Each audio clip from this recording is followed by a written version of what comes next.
this is Dancing Rabbit. Welcome to another late weekend pagan perspective. This for the week of January 21 through 27. This week's questions have to do with empathy and magical defense, and from Gentle Witch 14. I was curious if the subject can be done on empathy and how it can impact your spiritual, mental, and physical life. Can it be mistaken for illness when people who, by other people, when you really are not controlling it or don't know how?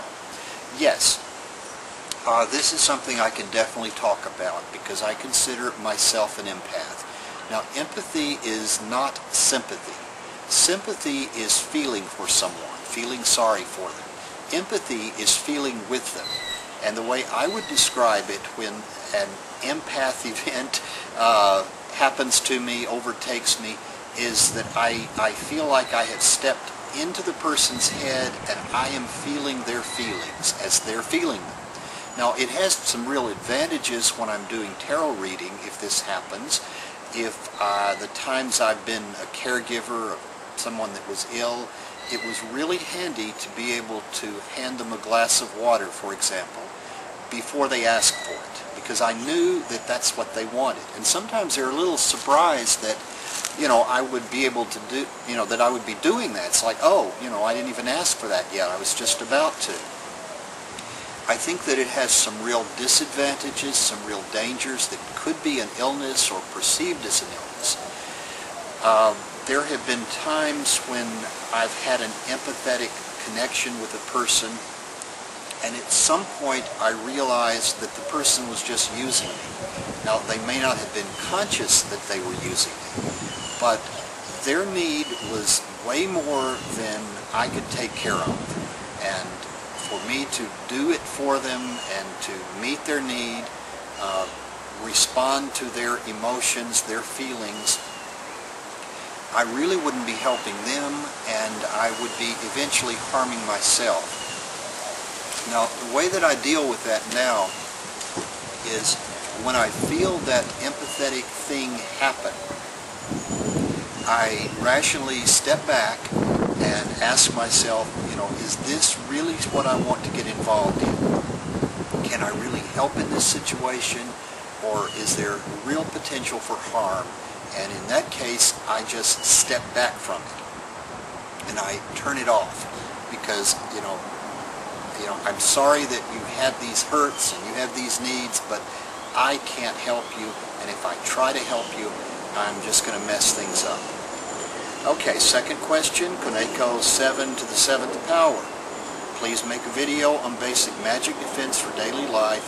Please make a video about self-defense and basics of mental combat. Thank you.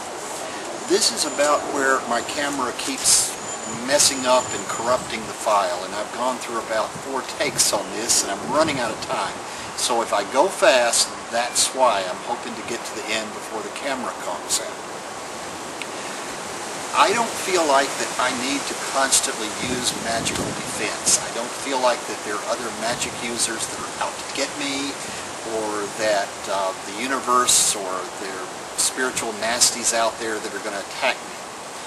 But there have been times when I've been in relatively dangerous situations or stressful or chaotic situations when I did employ magical techniques for protection. So let me share a few of them.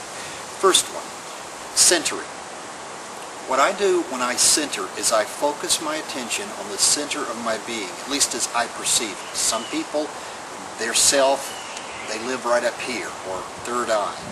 I focus on my solar plexus. It's a couple of inches below where your ribs come together. It's a ganglion of nerves that controls the diaphragm and breathing. If you've ever been punched there, you know about it. It hurts and you can't breathe for a while. It's, the wind's been knocked out of you. So I'll get quiet, I'll sit up straight, take a deep breath, and focus my attention right here. I'm aware of the sounds and the things around me, but I'm focusing at my center. And I'm not worrying about stuff that's happened, and I'm not planning about stuff that's going to happen. I'm focusing right here, right now, on my center. Now, you might take longer than that to do a centering. or just a few moments. The second one is grounding. Now there's a couple of ways the word grounding is used. I use it to mean at the end of a ritual where I put my hands on the ground and I allow the energy that I've raised to flow back to the earth. I also use it to talk about recognizing my connection to the earth. So if I'm going to do a ground, I will sit up straight, put my feet on the ground, close my eyes and begin to breathe slowly and deeply. And as I'm doing that, I'm visualizing my spine as the trunk of a great tree and roots growing down from the base of my spine into the earth.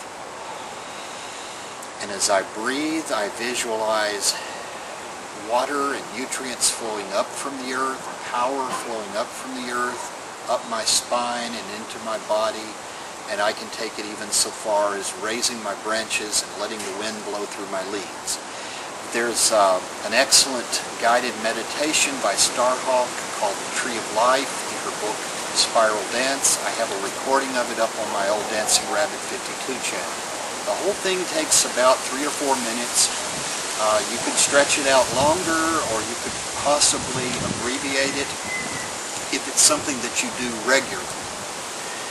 And I promise you, when you open your eyes, you're going to be relaxed, you're going to be calm, and you're going to be energized. Now, that's before you go out.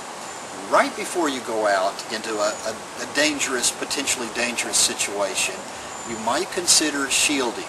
Now, if the camera doesn't mess up again, I'd like to quickly go over what I see are the basic 3 types of shields that you could raise. The first one I would call an abated shield. It's like a wall, a castle wall around you.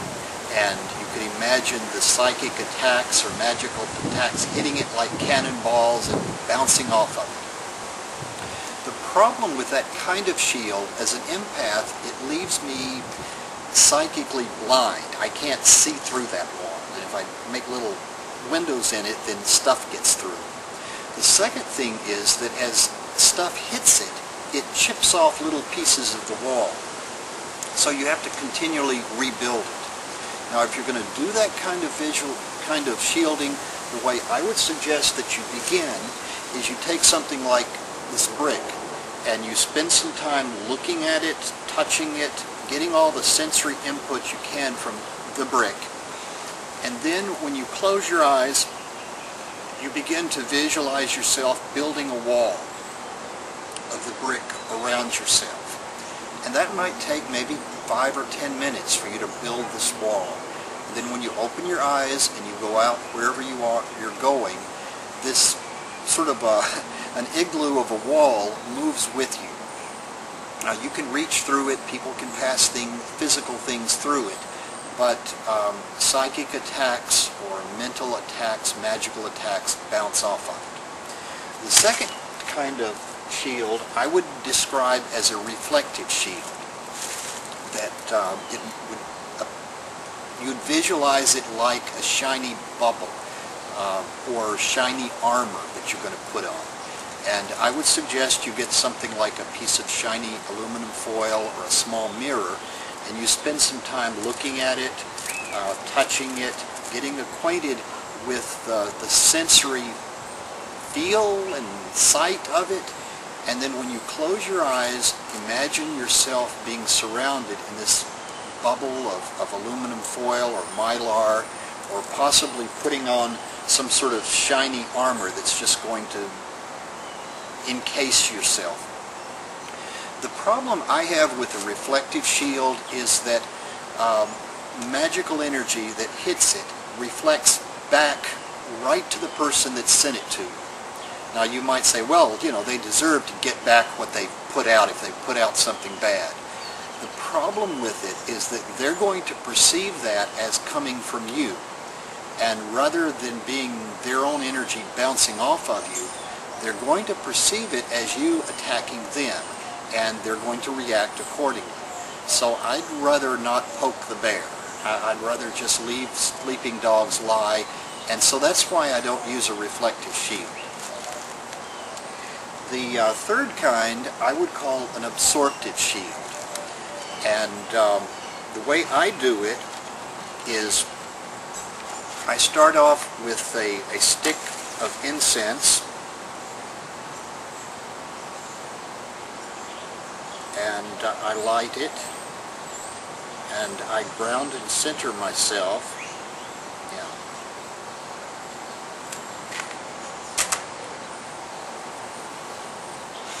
I ground and center myself, and then I stand, and I guess I could back up, but I think part of me is going to disappear from the camera. I stand holding the incense, and I slowly turn and watch the trail of smoke as I turn round and round. I don't spin, I just slowly turn.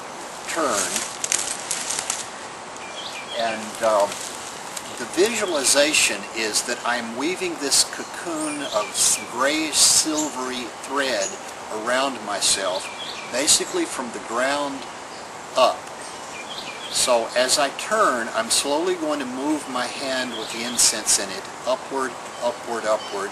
And sometimes after I'm through, I do some of this up and down. So I'm basically weaving through the thread. So it's not quite like a caterpillar cocoon, it's more like a piece of cloth.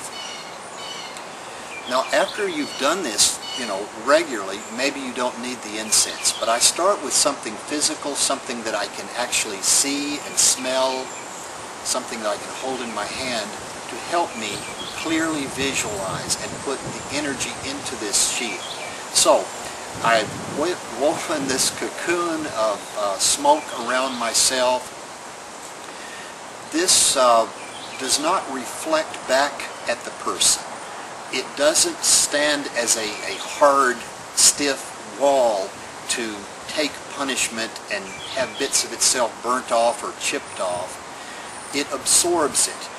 The stuff comes in and sort of hits it and gets caught in it. It's kind of flexible. It bends a little bit. It gives. A big heavy fireball comes in, and it sort of catches it. And I find that I can see through the threads, or I can decide that I want to use my empathy and reach a tendril of empathy out to the person, or pull it back. So there was a time that I was working at an alternative school, and it was physically dangerous there. It was also mentally and emotionally dangerous there. And I desperately wanted to keep my job and keep the paycheck coming in. So I did this little shielding ritual every morning before I went to work. And I was never assaulted in the 9 months that I was there. I was not outed as a pagan. And life went on. The end of the year came and I moved on elsewhere. So I hope that this has been a little bit useful in giving insight into how I, as an empath, view empathy and its positive and negative aspects. Also, how I personally do magical defense. I suppose that it would be possible if you were out somewhere and you hadn't done all this grounding and centering and shielding beforehand, and you felt yourself being attacked or pulled upon, to quickly raise this sheet. I find that after I've done the exercises for a while, I don't need the physical props. I don't need the stick of smoldering incense. I can just close my eyes or sort of blink briefly, and it shields up, and the visualization is done, and it works. So you might try some of this stuff. I hope it's been useful. Next week, we have a question. We have questions on transgender discrimination, and then the following week, spells for sale. So, till next time, this is Dancing Rabbit, wishing you and yours much peace.